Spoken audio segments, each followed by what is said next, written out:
In Australia, decking has become a prominent feature in homes as it provides warmth and functionality and can make your yard look more inviting. When you're planning to get one installed, it's always recommended to get the best knowledge or configurations to suit your needs. Timber selection should factor budget, visual preference, and application.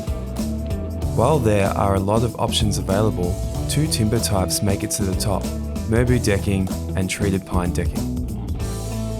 Merbau is a premium material and the best timber available for decking. It is very durable and finishes in its natural colour, reddening and deepening with time. Despite being a hardwood, Merbau offers a seamless cutting and fastening experience. Treated pine, on the other hand, is a softwood. It is decay and termite resistant, economical, durable, and versatile in the finishes it can achieve.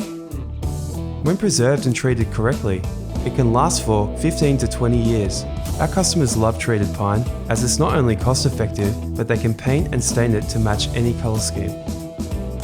In terms of overall price for timber decking, Merbau costs slightly more than treated pine. A 70 by 22mm plank of treated pine decking will cost around $2.85 a metre, while a plank of Merbau in 70 by 19mm will cost roughly $4.75 a metre. With 25 years of expertise, Australia Treated Pine is one of the best manufacturers and suppliers of timber decking in Australia. If you're ready to invest in timber decking, get in touch with our team today.